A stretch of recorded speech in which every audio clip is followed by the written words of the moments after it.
नमस्कार, मैं हूं अर्पिता आर्य और आप देख रहे हैं डिबेट का नंबर 1 शो दंगल। देश में चुनाव प्रचार का शोर तेज हो गया है। अब मुद्दा रामनवमी का गूंज उठा है। पश्चिम बंगाल की सीएम ममता बनर्जी ने इस मुद्दे पर ऐसा बयान दिया कि सियासी बवंडर मच गया है। उत्तर बंगाल के अलीपुरद्वार में प्रचार के दौरान ममता बनर्जी ने पिछले साल रामनवमी पर हुए दंगे का राग छेड़ दिया। नवादा की रैली से प्रधानमंत्री मोदी ने इसका जवाब दिया। जवाब तो प्रधानमंत्री मोदी ने कल भी दिया था, लेकिन तब अंदाज अलग था और आज अलग। प्रधानमंत्री मोदी लोगों को याद दिला रहे हैं कि आखिर राम मंदिर को लेकर कांग्रेस का क्या नजरिया रहा है। वो लोगों को पुराने दिनों की याद भी करा रहे हैं और कांग्रेस की नीतियों पर भी सवाल उठा रहे हैं। ममता का बयान कांग्रेस को भी चुभ गया। पश्चिम बंगाल में ममता और कांग्रेस अलग अलग चुनाव लड़ रही हैं। कांग्रेस को लगता है कि ममता के बयान से ध्रुवीकरण होगा। ऐसे में सबसे बड़ा सवाल कि आखिर ममता ने पिछले साल रामनवमी पर हुए दंगे का जिक्र अब क्यों किया? क्यों ममता के बयान की चर्चा बंगाल से बाहर भी होने लगी है? क्यों बीजेपी ने ममता के बयान को हथियार बनाकर कांग्रेस पर निशाना साधा है? क्यों कांग्रेस कह रही है कि ममता खुद चाहती है कि बंगाल में दंगा हो? इन सारे सवालों पर होगी बहस, लेकिन उससे पहले हमारी ये रिपोर्ट। और ये रामनवमी आ रही है, सज धज के लोग मनाने वाले हैं। हम देखते हैं कितना विरोध करते हो।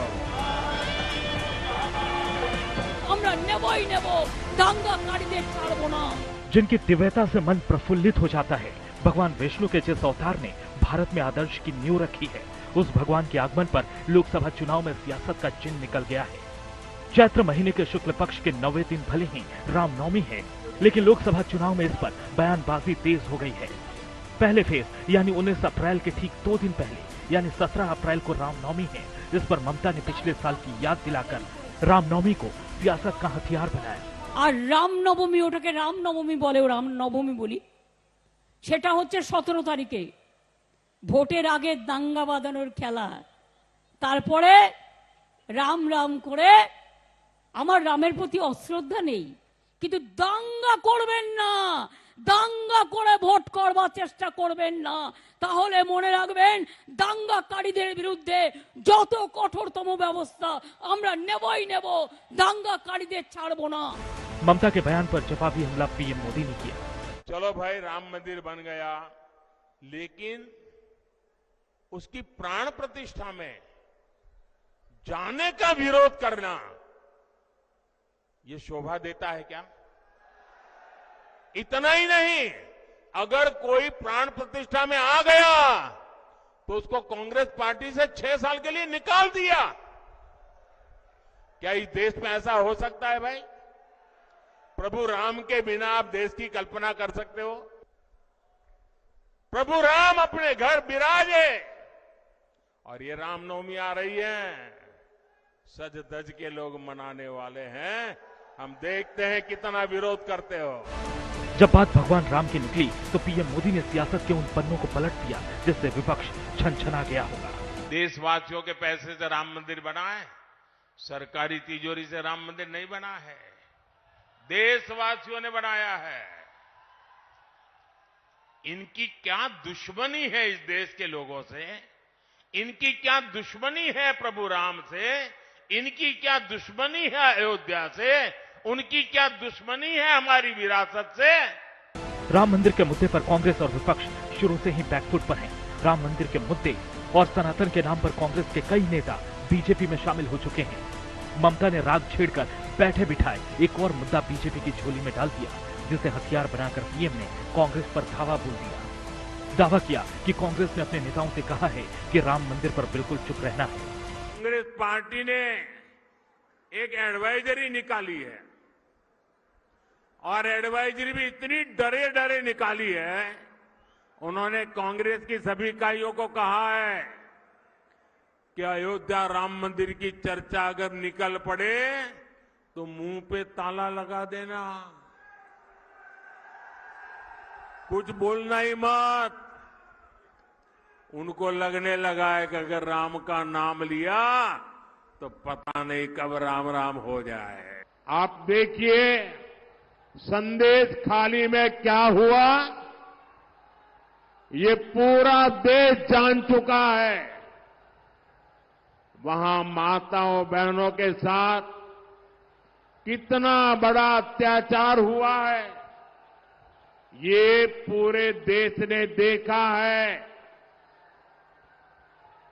हालात ये है कि हर मामले में यहां कोर्ट को खुद को दखल देना पड़ता है। यहां हर तरफ टीएमसी के सिंडिकेट का राज है। बंगाल में लोकसभा चुनाव में ममता और कांग्रेस के अलग अलग रास्ते हैं, इसलिए कांग्रेस ममता पर बहुत बड़ा आरोप मढ़ रही है। वहीं बंगाल बीजेपी ममता पर तुष्टीकरण की राजनीति चस्पा कर रही है। खुद चाहती है कि बंगाल में दंगा हो।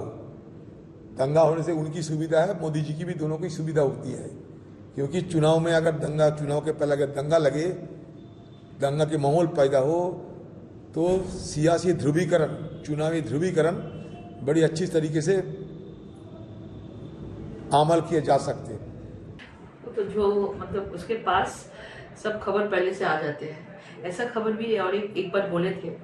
और उस दिन सीरियसली वो ऐसा कुछ दंगा का, राइट का घटना हुआ था, इंसिडेंट हुआ था। अभी मुझे इंसिडेंट याद नहीं है, मुझे लगता है हावड़ा शिवपुर में जो इंसिडेंट हुआ था उसके पहले उन्होंने बोला था इस टाइम में होगा। तो भारत की सियासत के केंद्र में भगवान राम दशकों से रहे हैं। राम मंदिर आंदोलन से लेकर राम मंदिर निर्माण तक और फिर प्राण प्रतिष्ठा को लेकर भी सियासत जमकर हुई। अब मामला इससे आगे बढ़ गया है तो ममता ने गड़े मुर्दे उखाड़ दिए। दंगे की याद दिलाकर ध्रुवीकरण की कोशिश की जा रही है। ये वो चुनावी पिच है जिसका असर बंगाल की सिर्फ 42 लोकसभा सीट पर ही नहीं पड़ेगा, बल्कि दूसरे राज्यों की सीटों पर भी इसका असर पड़ सकता है। ब्यूरो रिपोर्ट, आज तक। तो खास मेहमान हमारे साथ चर्चा में जुड़ चुके हैं। तारुफ आपका करा दें। नवल किशोर यादव प्रवक्ता बीजेपी के इस वक्त हमारे साथ जुड़ चुके हैं। दीपक झा प्रवक्ता कांग्रेस पार्टी के इस वक्त स्टूडियो में मौजूद हैं और थोड़ी देर में शुभांकर भट्टाचार्य जो कि टीएमसी के प्रवक्ता है वो हमारे साथ जुड़ेंगे। हालांकि मैं चाह रही थी कि टीएमसी के साथ ही शुरुआत करूं, लेकिन क्योंकि उसके बाद बयान दीपक जी कांग्रेस पार्टी का भी दिलचस्प है। अधीर रंजन चौधरी ये कह रहे हैं कि ममता खुद चाहती है कि दंगा हो। क्यों कह रहे हैं ऐसा और क्यों लग रहा है ऐसा कांग्रेस पार्टी को? देखिए, चुनाव का माहौल है, कोई किसी भी नेता को, चाहे मोदी जी हो चाहे ममता बनर्जी हो, किसी को भी ऐसे बयान नहीं देना चाहिए। मोदी जी बिहार में जाके बयान देते हैं कि राम मंदिर कोई नहीं गया। अरे भाई, हम तो राम मंदिर का सम्मान करते हैं और हमारे नेता जा रहे हैं। तो मोदी जी ये बताएं कि वो राम मंदिर के नाम पे चुनाव लड़ रहे हैं, जो कि चुनाव आयोग ने कहा कि कोई भी व्यक्ति धर्म का या किसी भी ईश्वर का या संप्रदाय का नाम नहीं लेगा। नरेंद्र मोदी जी ऐसा क्यों करते हैं भाई? नरेंद्र मोदी जी बहुत रावण राज, जंगल राज की बात करते हैं। मैं नरेंद्र मोदी जी से पूछना चाहता हूं, आप खुले मंचों से तो बहुत बड़ी बड़ी बातें करते हैं। पिछले 10 सालों में नरेंद्र मोदी जी आपने बता दीजिए ना, कितनी गारंटी दिया, कितने पत्रकार वार्ताओं को संबोधित किया, कितनी बार आपने प्रेस कॉन्फ्रेंस की, बताइए।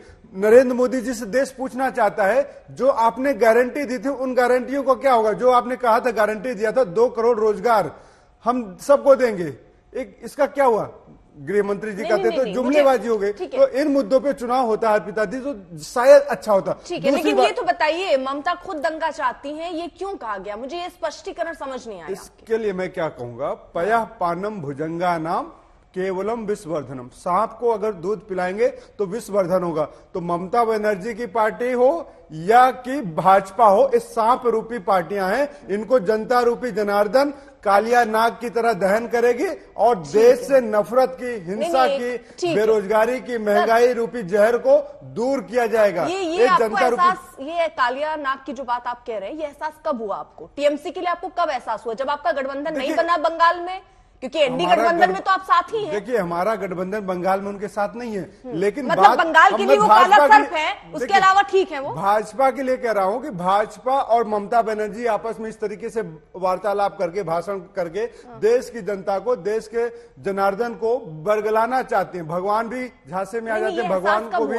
देखिए, एहसास की बात, सीटों का गठबंधन नहीं बन पाया ममता, क्योंकि वहां तो देखिए मोहब्बत की दुकान लेकर पहुंचे थे ना राहुल गांधी। इसीलिए ना हमने कहा कि मोहब्बत की दुकान में ममता बनर्जी भी अगर होती बंगाल में, अगर हमारे साथ चलती तो शायद ऐसे बयान नहीं आते, काला सर्प नहीं होती।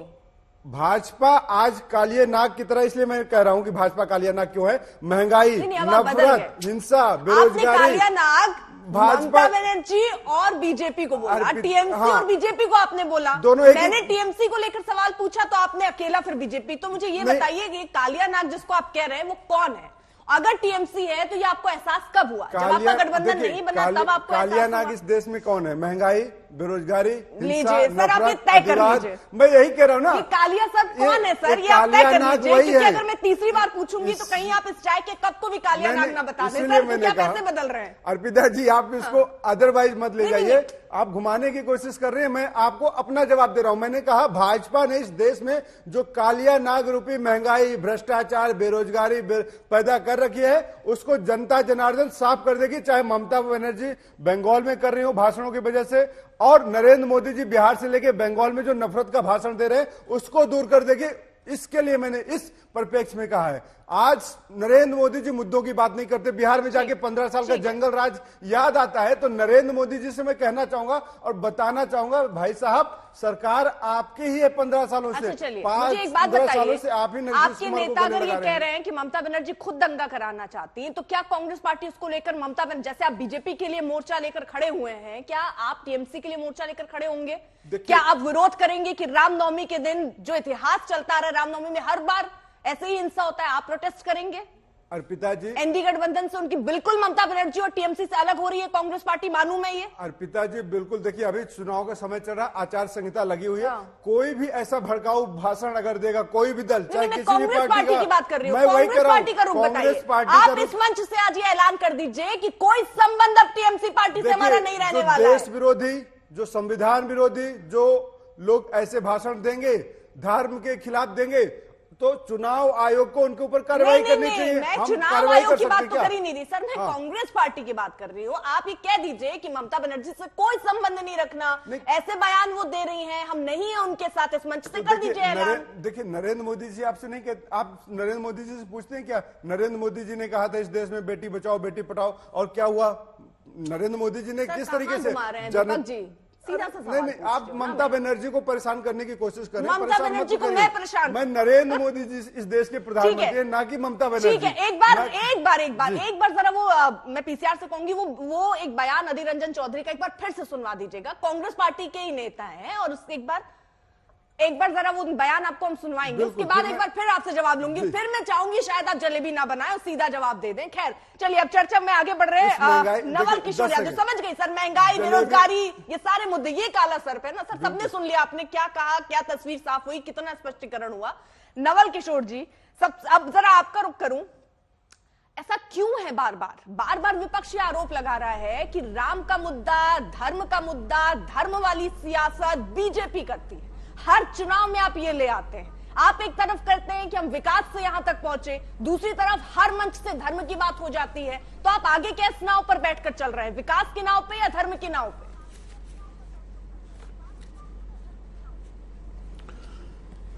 ये लोग भ्रम फैलाते हैं। भारतीय जनता पार्टी और उसके अलायंस विकास के मुद्दा पर और विकास में जो शागिर्द होते हैं उन तमाम मुद्दों पर बात करती है। जरा उनसे पूछिए कि ये गांव-गांव बिजली इनकी पार्टी ने पहुंचाया है, घर घर ये गरीबों के घर में बाथरूम इन्होंने पहुंचाया है। पूछिए कि ये जितने बड़े नेटवर्क हाईवे का बना है पूरे देश में, इनकी पार्टी ने पहुंचाया है। ये जो गरीबों के गैस सिलेंडर मिले मुफ्त के, इनकी पार्टी ने पहुंचाया है। इन्होंने, और इनका एक चार्जर है कि राम का नाम लेते हैं। तो आपको क्या लगता है इस देश के हिंदू बगैर राम के रह सकते हैं? जीते राम मरते राम। तो हम लोग सोते भी हैं तो मॉर्निंग में उठते हैं हे राम करते हैं। तो ये हमारा लक्ष्मण रेखा खींचेंगे, इनसे पूछ के हम बोलेंगे कि हम राम कहें कि कृष्ण कहें, कि हम जयथुस्त कहें, कि दरिया कहें, कि नानक कहें, कि गोरख कहें? ये हमको मार्गदर्शन देंगे। हम जिस परंपरा में, जिस संस्कृति में पैदा लिए हैं, जिस परंपरा और संस्कृति में हम पले और बढ़े हुए हैं, उस संस्कृति को अक्षुण्ण रखना हमारा काम है और सबों का काम है।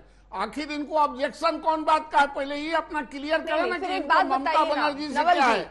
हर स्टेट में अलग अलग है। जी, प्रधानमंत्री फिर ये क्यों कहते हैं कि याद रखिएगा उन पापियों को चुनाव में वोट करने से पहले? रामनवमी आ रही है, इस तरीके के बयान अगर प्रधानमंत्री दे रहे हैं तो उसका क्या मतलब? वहां ये क्यों नहीं कह रहे हैं कि हम आपके लिए ये योजना लाए, याद रखिएगा वोट करते समय? नहीं, उनका कहने का मतलब ये नहीं है। अच्छा, उनका कहने का मतलब है कि रामनवमी भी हमारा एक धर्म के अक्षुण्ण पाठ है। हाँ, आप उसको भी याद रखिएगा, और जो इस पर कुठाराघात फैलाने और जो इसके खिलाफ दुष्प्रचार करना चाहते हैं उन पर भी नजर रखिएगा। उनका कहने का सेंस है, मैंने कहा कि मेरी संस्कृति, मेरा धर्म, हम जिस संस्कृति में पैदा लिए हैं, जिस संस्कृति में पले हैं, कदापि ठीक है। उस संस्कृति तो यानी को अगर हम चुनावी वोट के रैलियों में राजनीति सर, में ठीक हम है, वोट नवल लेने किशोर के जी, लिए चुनावी हम छोड़ रैलियों नहीं में सकते। अगर जिस नाव पे आप सवार हो उस नाव में एक पतवार जो है वो धर्म की हो और एक विकास की, तो ये बोलिए ना, अगर वहां से बैठकर धर्म की बात हो रही है चुनावी रैलियों में, इसका नहीं, मतलब नहीं, धर्म धर्म भी की एक और- एजेंडा ही है बीजेपी का जो सामने रख रही है, राम को याद दिला रही है। नहीं,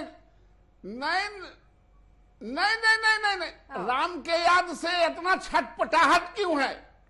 राम के नाम से, राम के नाम याद कराने से इतना छटपटाहट क्यों? अभी चुनाव हो रहा है, चुनावी और रैली किसी में की अगर आप मृत्यु हो याद जाए तो क्या दिलाएंगे कहेगा? तो छटपटाहट होगी ना। नहीं, तब तो वो सवाल उठाएंगे कि बार बार राम का मुद्दा आप क्यों ला रहे हैं बीच में, आप विकास के मुद्दे पर क्यों नहीं वोट मांगने जाते हैं? नहीं, अरे भाई, राम जन्म से लेके मरने तक राम ही है, तो किसका मुद्दा लाएं? हम पैगंबर का मुद्दा लाएं, हम जयथुस्त का मुद्दा लाएं, हम दरियादास का मुद्दा लाएं, हम रामानंद की बात करें, हम गोरख की, हम किसका बात करें? हमारे संस्कृति में सोने से लेके और जगने तक राम की ही बात होती है। हाँ। और हमारे लोग आए हुए हैं तो हम रामनवमी की बात करें, दशहरा की बात करें, दीपावली की बात करें, तो इसमें छटपटाहट की क्या बात है?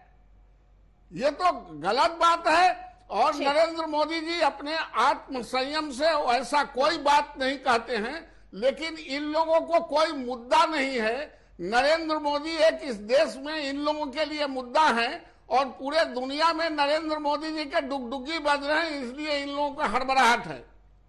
दीपक जी क्या कह रहे हैं? देखिए, धर्म की बात करते हैं और धर्म में बता नहीं पाए कि धर्म क्या है। हमारे शास्त्रों में, हमारे हिंदू सनातन धर्म में 16 संस्कार होते हैं, जन्म पुंसवन संस्कार से लेकर मृत्यु संस्कार तक। तो भाजपा अब अपने अंतिम संस्कार की ओर जा रही है। 16वें संस्कार में भाजपा का प्रवेश हो चुका है। तो 2024 का जो चुनाव है, सनातन संस्कृति के अनुसार भाजपा का अंतिम संस्कार इसके लिए हो जाएगा। चिंतित आप क्यों हैं? ये बता नहीं पा रहे, भूखे भजन न हो गोपाला। आम आदमी को भूखे भजन नहीं कर पाता, पेट में भोजन चाहिए, नौकरी चाहिए, काम चाहिए। जो 20 साल, आज से 10 साल पहले 20 साल का, 22 साल का युवा था, आज 30 साल का, 32 साल का हो चुका, 35 साल का हो, और इंतजार कर रहा है, कहते हैं मोदी जी नौकरी दे दीजिए। तो मोदी जी झुंझुना से कह दे रहे हैं 2047 तक का इंतजार करो, 2047 में हम विकसित भारत बनाएंगे। आज हम रहेंगे नहीं, कल को रहेंगे नहीं, और मोदी जी 2047। तो सपनों के सौदागर हैं, जुमलेबाजों के सौदागर हैं।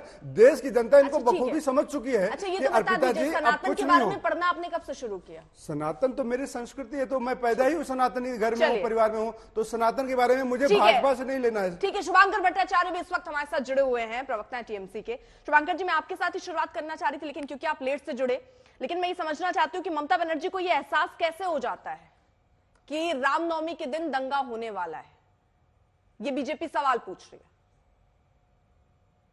नहीं, इसमें कौन से एहसास की बात है बताइए? जो रामनवमी में हम स्पेशल कर रहे हो, जो बाकी दिनों में नहीं किया, या रामनवमी के लिए कुछ अलग से किया जा रहा हो, ये बीजेपी वाले ज्यादा अच्छा बता पा रहे होंगे, जो कि स्पेशली जो वहां बंगाल में जो रह रहे हैं उनसे ये बात पूछना चाहिए कि आपने क्या स्पेशल देखा।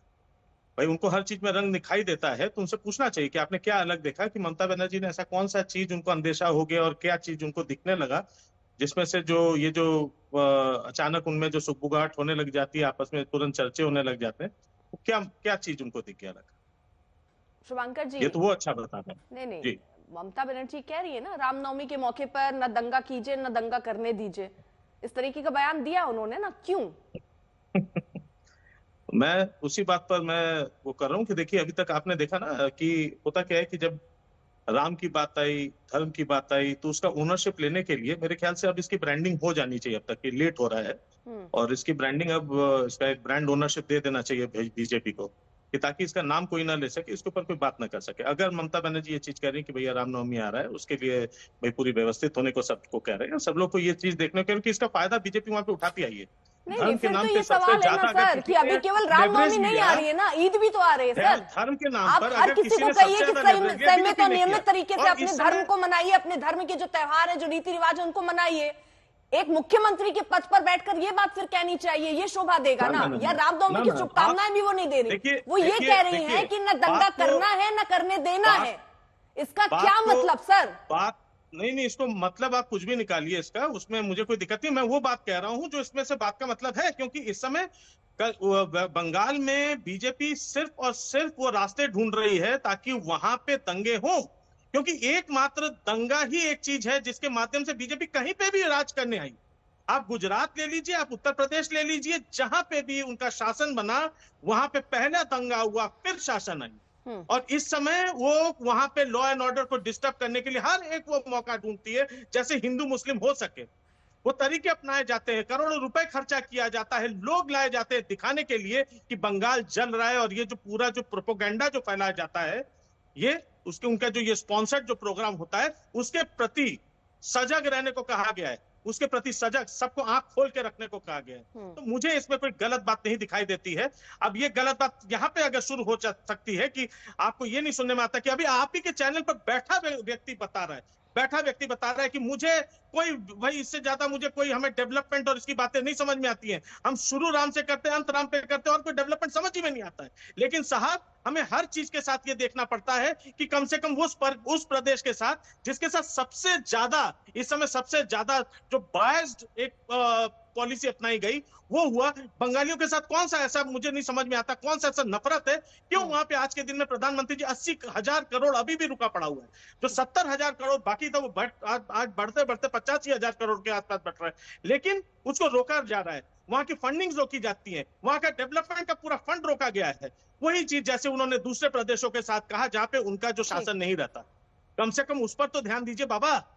ठीक करिए, जितना चाहे जय श्री राम करिए, जरा एक बयान में आपको सुनाना चाह रही हूं, ये भी तो करिए। सबसे बड़ा अधर्म तो लोगों के साथ कर रहे हैं आप, वहां पे बंगालियों के साथ कर रहे हैं। शिवांकर जी, ठीक, मैं एक बयान सुनाना चाह रही हूँ, और वो मैं, दीपक जी आप भी जरा गौर से सुनिएगा, क्योंकि इसके बाद मेरा सवाल इसी को लेकर होगा। जरा सुनिए अधीर रंजन चौधरी क्या कह रहे हैं। ये खुद चाहती है कि बंगाल में दंगा हो। दंगा होने से उनकी सुविधा है, मोदी जी की भी, दोनों की सुविधा होती है।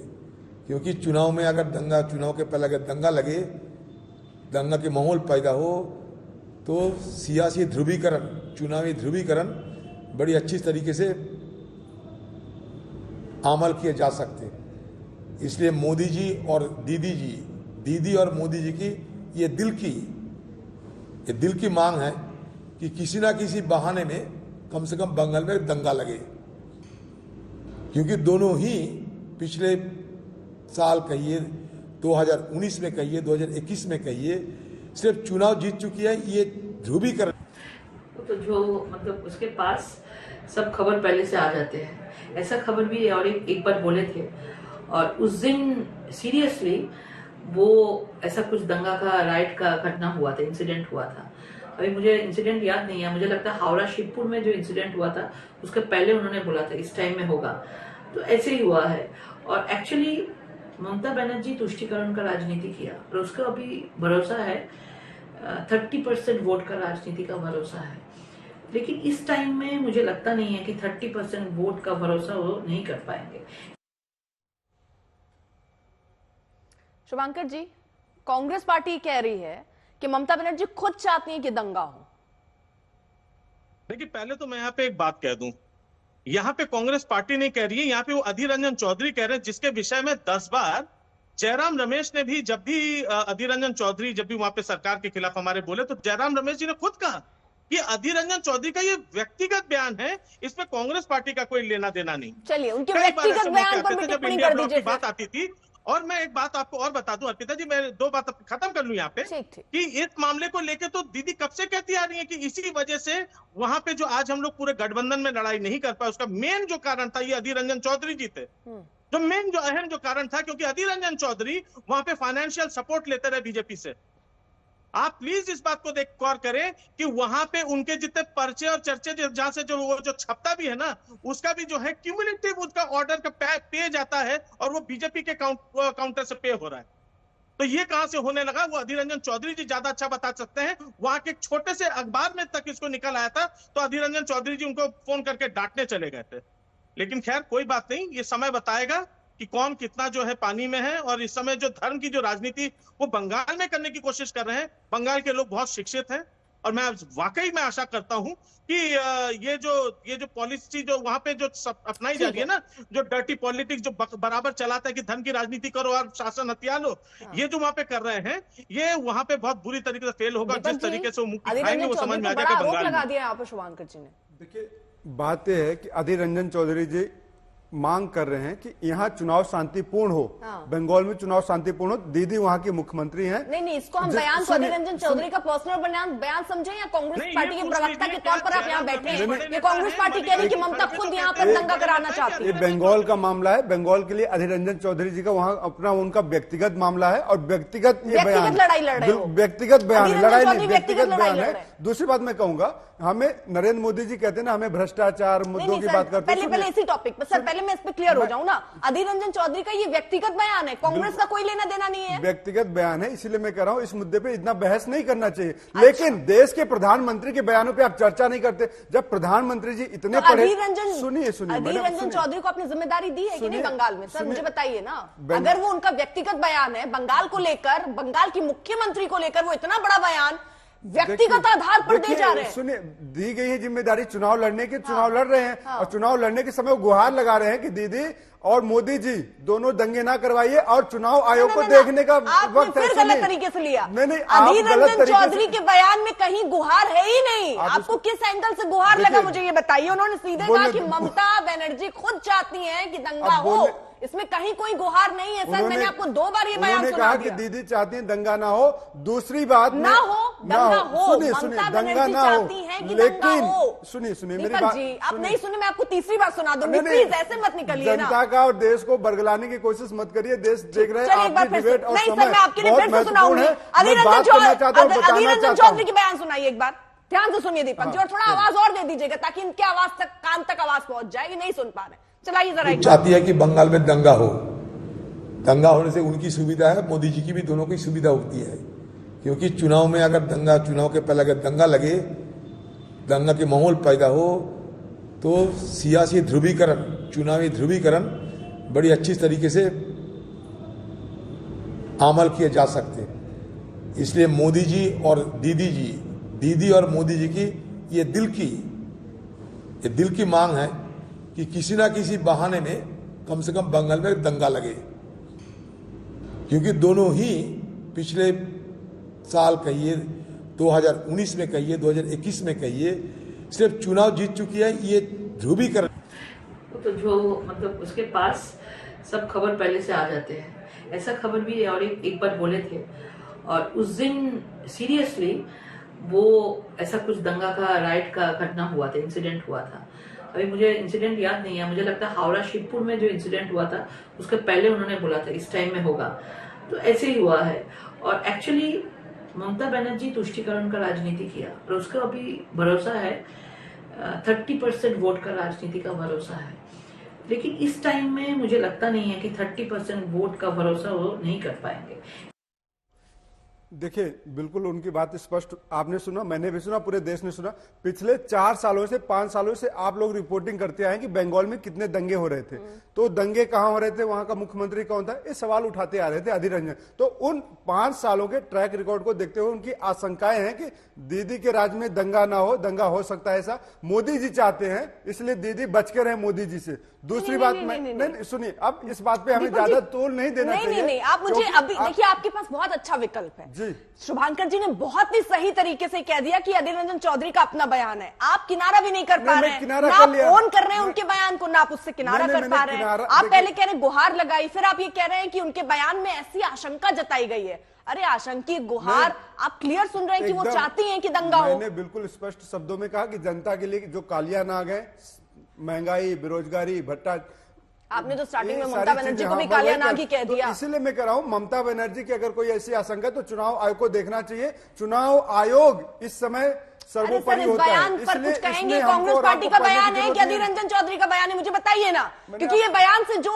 स्पष्ट है वो 3-4 बार हमारे दर्शक भी सुन चुके हैं, लेकिन आप नहीं समझ पाए हैं सर, और शायद नहीं समझ पाएंगे। मजबूरियां मैं समझ रही हूँ, एक प्रवक्ता के तौर पर आप बैठे हैं यहाँ पे। मुझे ये बताइए, ये उनका निजी बयान है, कांग्रेस पार्टी का बयान है, उस आधार पर मैं आगे बात करूं। मैं तो ये मान रही हूँ कि भैया आपने उनको बंगाल की जिम्मेदारी दी है, की जिम्मेदारी है, तो ऐसे में वो बयान सोच समझ के दे रहे होंगे ना सर। नहीं, देखिए बंगाल, आपने पूछा ना अधीर रंजन चौधरी कौन है, मैंने कहा चुनाव लड़ रहे हैं, कांग्रेस के नेता हैं। अब कांग्रेस के नेता का व्यक्तिगत बयान नहीं हो सकता क्या वहां पे अपना? उनका व्यक्तिगत बयान हो सकता है क्योंकि बंगाल की जिम्मेदारी है, उनका व्यक्तिगत लड़ बयान रहे हैं, और टीएमसी के खिलाफ अगर उनको लगा होगा कि इस तरीके से माहौल बनाया जा रहा है तो कह रहे हैं उसको। तो इसमें सरकार को संज्ञान लेना चाहिए, चुनाव आयोग को संज्ञान लेना चाहिए कि मोदी जी देश में दंगा होने से बचाएं और बंगाल में भी दंगा ना हो। बंगाल उनका गृह राज्य है, इसलिए मैं बता रहा हूं आपको। इसलिए ममता बनर्जी के खिलाफ उनका बयान बात नहीं ले, बात है कि देश में कहीं दंगे नहीं होने चाहिए, ना किसी राज्य में दंगे होने चाहिए। और आप सवाल नहीं करते नरेंद्र मोदी जी से, देश के युवाओं से। जब नरेंद्र मोदी जी AI को, आर्टिफिशियल इंटेलिजेंस को आई और ताई में कहते हैं तो देश का क्या होगा? बंटाधार होगा, बेड़ा गर्क होगा कि नहीं होगा? और आप ये नहीं कहते कि 4000 सांसद कहां से लाएंगे? आप इस पे सवाल नहीं करते हैं बिहार में। जब नीतीश कुमार जी कहते हैं मंच पे 4000 सांसद आएंगे मोदी जी को अब की बार, तो कहां से पढ़े लिखे लोग आते हैं देश में? तो देश को वार्षिक मुद्दों से बरगलाने की कोशिश भाजपा कर रही है, इसलिए मैं कह रहा हूं उन मुद्दों पर नहीं जाना है। ठीक, मतलब आप वाले मुद्दे छोड़ दूं, सारे मुद्दे में हमारे मुद्दे नहीं, महंगाई, बेरोजगारी, भ्रष्टाचार, बीजेपी से सवाल, नफरत, हिंसा भी आइए, बात करिए। कह रही है हर रणनीति ये जो दंगे वाली है ये बीजेपी की रहती है, क्योंकि हिंदू मुस्लिम करना है, तुष्टिकरण की राजनीति है बेसिकली। ये बड़ा आरोप बार बार टीएमसी और कांग्रेस पार्टी बीजेपी पर लगाती है। सर जवाब, इन चंदा चोरों से जवाब लीजिए कि चंदा इन्होंने चोरी क्यों किया? उन कंपनियों से क्यों रिश्वत लिया जो गौमांस बिक्री करती हैं? क्यों 200 करोड़ रुपए लेते हैं? उसमें राम का नाम लेते हैं मंच पे जाके और गौ हत्या की बात वहां चंदा ले लेते हैं, और ईडी का छापा मरवाते हैं। 2 दिन बाद पता चलता कोल घोटाले के आरोपी को टिकट दे देते हैं। तो भाजपा का चरित्र इतना आता कहां से शानदार? अर्पिता जी, इस मुद्दे पे बात होना चाहिए। नवल किशोर जी, जी हमसे पूछा जा रहा है। जी आपसे। अरे गुड़ खा के गुलगुल्ला से परहेज। हम लोग के यहाँ कहावत है, गुड़ खा के गुलगुल्ला से परहेज। दीदी के साथ रहिएगा, दीदी के साथ दीदी को गाली दीजिएगा। आपके अधीर रंजन चौधरी गाली दे रहे हैं, आप डिनायर दे रहे हैं, परिवारवाद आपके पास आ गए और फिर भी बातें करते हैं कि हमारे यहाँ परिवारवाद नहीं, हमारे यहाँ भ्रष्टाचार नहीं। मोदी जी की गारंटी है, बीजेपी की गारंटी है, भ्रष्टाचारी हो तो भाजपा में मिल जाओ, आपको मुक्ति मिल जाएगी। बलात्कारी हो तो भाजपा में आ जाओ, बेटियों के साथ बलात्कार किया, अत्याचार किया तो भाजपा में आ जाओ, देश की संपत्ति को लूटा है तो भाजपा में आ जाओ। ये है भाजपा की गारंटी अर्पिता जी। और जितने बड़े धोखेबाज, जितने बड़े करप्शन के लोग, उतनी बड़ी मोदी जी की गारंटी है। मोदी जी खुद कहते थे, अभी हमारे पूर्व सांसद कांग्रेस के भाजपा ज्वाइन कर लिया, रात को ज्वाइन करते हैं, अगले दिन टिकट दे देते हैं, जबकि 2 साल 3 साल तक उनके अभी ऊपर केसेस चल रहे हैं अभी पिछले कई सालों से। तो भाजपा देश को बताए कि ऐसी कौन सी वॉशिंग मशीन है इनके पास कि सारे के सारे लोग साफ हो जाते हैं। आपने अजित पवार के लिए कहा था 60,000 करोड़ का घोटाला किया इस व्यक्ति ने, और उसको डिप्टी सीएम का पद दे देते हैं नरेंद्र मोदी जी। इलेक्टोरल बॉन्ड से कैसे आपको सिर्फ 6,000 करोड़ रुपए आपको मिले? 20,000 करोड़ रुपए से देश जानना चाहता है कि कहां से आते हैं आपके पास? आपको नहीं मिलेगा। सर एक एक करके सर नहीं समझ आती है ऐसे बात ना सर। अरे तो आपने जवाब मांगा, उनको बोलने दीजिए। तो कैसे ही बोलते रह जाइएगा। हाँ, नवल किशोर जी वो बड़े आरोप लगा रहे हैं, इलेक्टोरल बॉन्ड को लेकर बड़े सवाल उठा रहे हैं, वो धर्म की राजनीति पर बड़े सवाल उठा रहे हैं। वो कह रहे हैं ऐसा कोई विकास नहीं है जिसके आधार पर आप जनता पे जाएं। इलेक्टोरल बॉन्ड को लेकर वो कह रहे हैं कि जहां उनसे भी आप चंदा ले रहे हैं, राम का मुद्दा मंच पर उठाते हैं, लेकिन आप चंदा 200 करोड़ का ले लेते हैं हत्यारों से चंदा लेते हैं, गौ मांस बिक्री करने वालों से चंदा लेते हैं। तो दोहरा चरित्र भाजपा का देश समझ चुका है कि गौ हत्या बंद करने के लिए इन्होंने कहा था, गौ हत्या बंद किया आपने, 10 साल हो गए। कितने साल चाहिए आपको गौ हत्या बंद करने के लिए? देश को बताइए, गौ हत्यारों से चंदा खाने वाले लोग यहाँ पे बैठ के बड़ी बड़ी बातें करते हैं, क्या विकास की बात करते हैं? क्या नरेंद्र मोदी जी का हेलीकॉप्टर सड़क पे चलता है?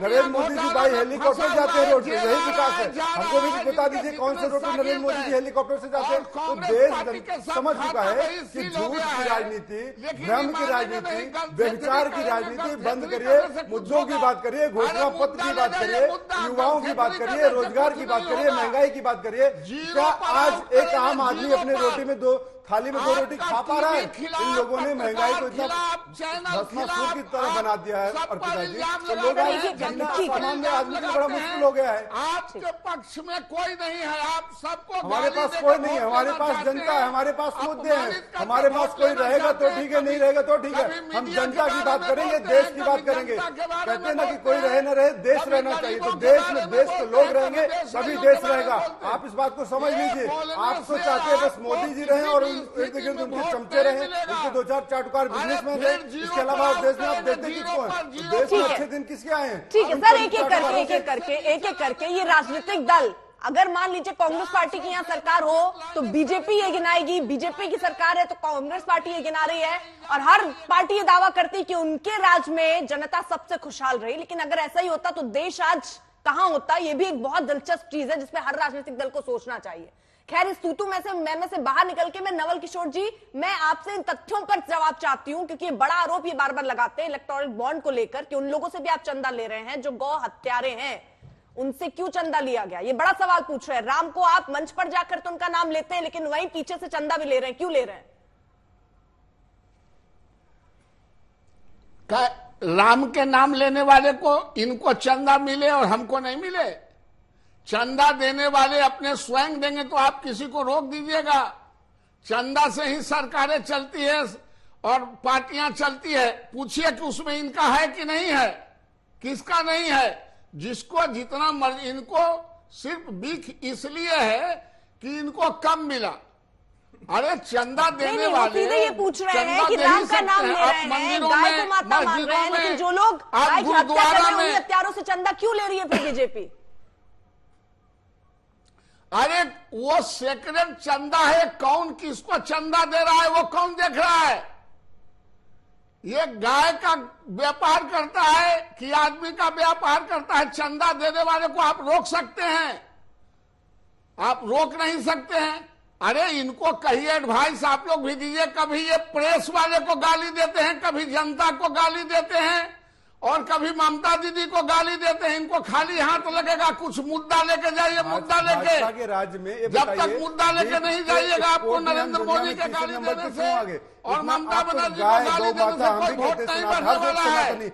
हर एक सनातनी गाय में आस्था रखता है, गंगा में आस्था रखता है। तो आप गौ हत्या क्यों नहीं बंद कर पाए 10 सालों से? बीफ के एक्सपोर्ट में हिंदुस्तान क्यों पूरे दुनिया में छा गया? क्यों महाराष्ट्र नंबर 1 प्रदेश बन गया? महाराष्ट्र में तो आपकी सरकार है, तो क्यों गौ हत्या नहीं बंद कर पा रहे? उत्तर प्रदेश में क्यों बूचड़खाने चलाए जा रहे हैं? आप क्यों नहीं बंद कर पा रहे हैं? क्यों नहीं बंद कर पा रहे हैं? देश को बताइए, यहाँ आज अभी इसी वक्त बताइए, गौ हत्या पिछले 10 सालों में क्यों नहीं बंद किए? देश को बताइए ना। चंदा चोरों की पार्टी यहाँ पे बैठ के देश को ज्ञान देने जाती है। आप बताएंगे राम का नाम लेना है कि नहीं लेना है?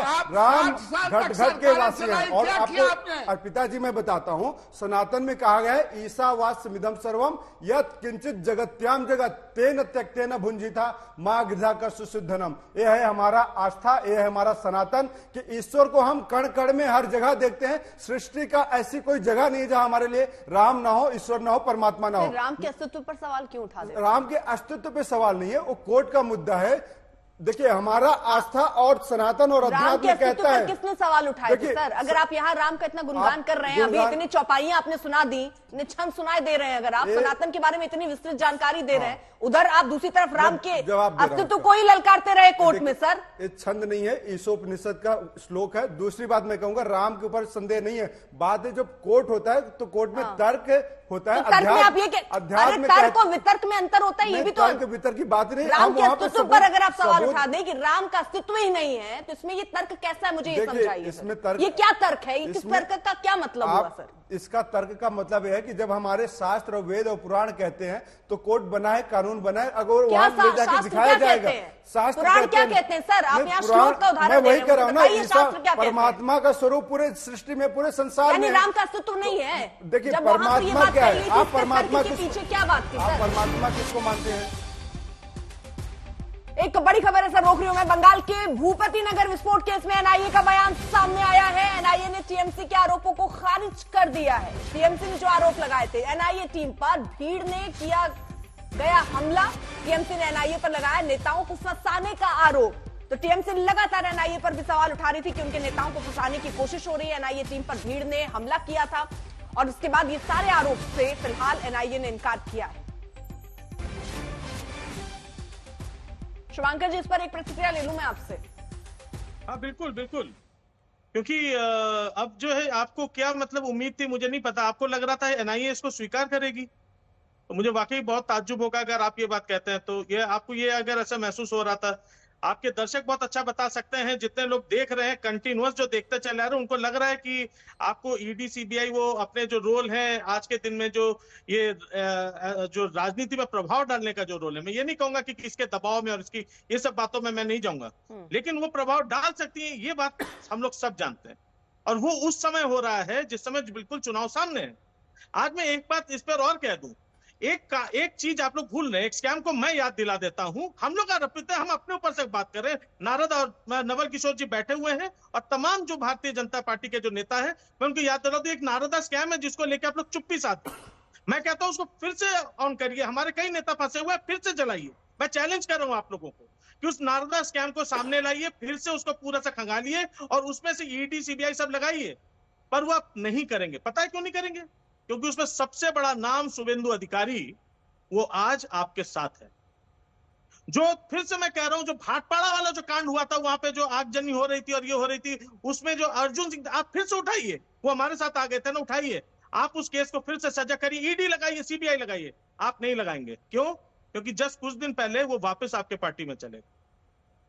तो साहब प्लीज ये बात कहना बंद करिए। और इसका जो प्रश्न है, बहुत आपने विपक्ष से पूछ लिया, कभी साहब लोगों से भी पूछ लीजिए जो केंद्र में बैठे हुए हैं कि आखिर क्या यही चुनाव जीतने का एकमात्र तरीका बचा है? ठीक है, या वाकई लोकतांत्रिक ढंग से ये चुनाव हो सकता है? हाँ, उसका भी एक उपाय सीधे हमारे तौर पर पास कह रहे है। विपक्ष के पीछे तो ईडी सीबीआई लगा देते हैं आप, और जो नेता आपके पास चले गए वो जांच ही रुक जाती है, वो जांच ही बंद हो जाती है। क्या यही तरीका है चुनाव में उतरने का?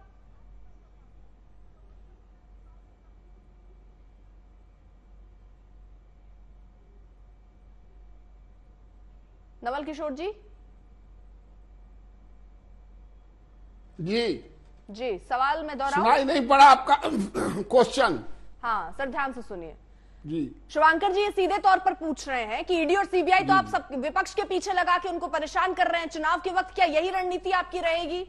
ईडी सीबीआई का डर दिखाइए, जो नेता आपके पार्टी में चले जाते हैं वो आपके वॉशिंग मशीन में साफ सुथरे होकर एकदम निखर कर निकलते हैं, उन पर सारी जांच रुक जाती है, क्यों है ऐसा? नहीं अर्पिता जी, नारदा कांड के ऊपर पूछिए। नहीं, असल में स्पेसिफिक कांड को लेकर पूछ रहा हूं। पूछिए नारदा कांड के ऊपर। अच्छा, नारदा कांड के ऊपर उनसे पूछिए कि शुभेंदु अधिकारी कोई काहे नहीं डर रहा है? सब रिश्वत खोरे या चोरे क्यों डर रहा है? अच्छा, ईडी और सीबीआई को कौन काम है? कृष्ण के बांसुरी बजाना? एक संवैधानिक संस्था है, उसको काम है जो रिश्वत खोरे चोर है, जो देश के नाजायज पैसे को लूट रहे हैं, जो सिस्टम के खिलाफ जा रहे हैं, उस पर जांच नहीं करे तो किस पर करे? और डालिए शुभेंदु अधिकारी को जेल के पीछे। चैलेंज करो, आपको उठाइए। अरे नहीं, आप देखिए, आप लोग यही बात करते, आप तो बोलने दीजिएगा नहीं। आप जब हम बोलेंगे तब आपको कुटाहट बढ़ जाता है। आप सुनिए भी ना, आपके यहाँ क्यों नहीं चला गया और लोगों के यहाँ क्यों नहीं चला गया? इस सब रिश्वत खोरे के यहाँ क्यों चला गया? सीबीआई ईडी का काम है स्वतंत्र रूप से वो संस्था काम करती है। बैरकपुर में भी तो कई संस्था काम कर रही है। चुनाव हो या मंत्रिमंडल का गठन, उससे कोई मतलब नहीं। क्यों घबराते हैं? बैठा रहे हैं। अरे आप साफ सुथरा है तो घबराते क्यों है? आपको घबराना नहीं चाहिए।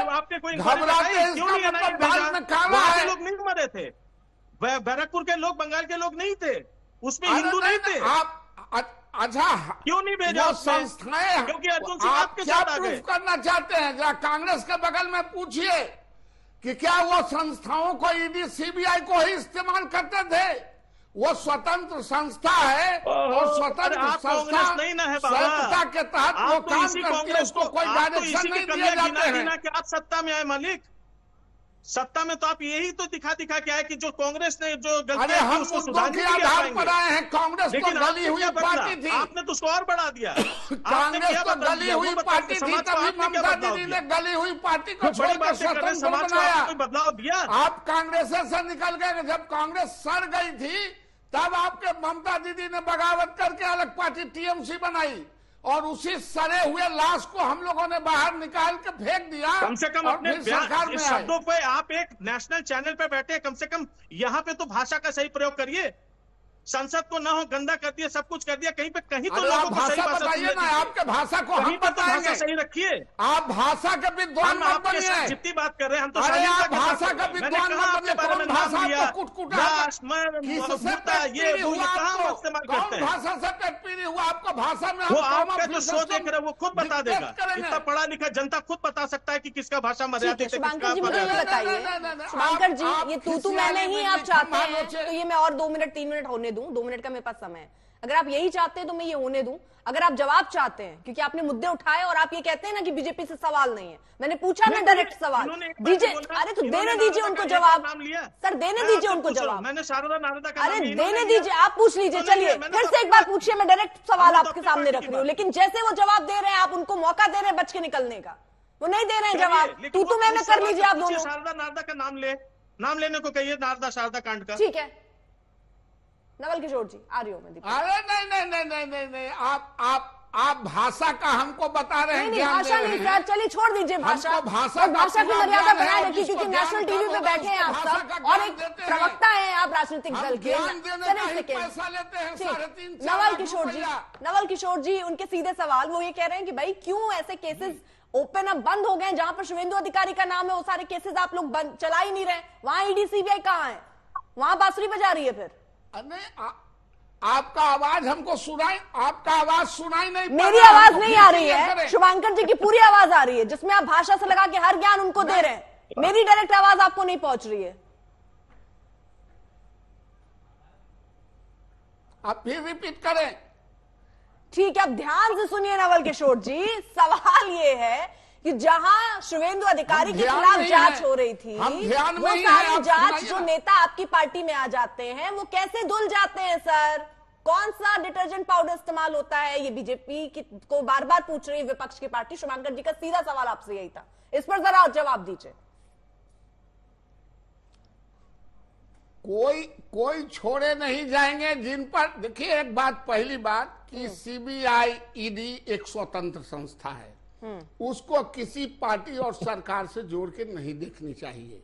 हम तमाम लोग पढ़े लिखे लोग हैं, हम लोग संवैधानिक संस्थाओं के हालात।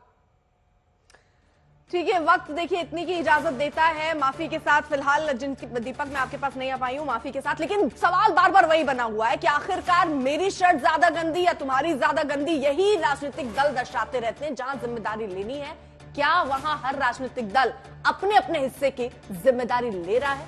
ये भी बड़ा प्रश्न है।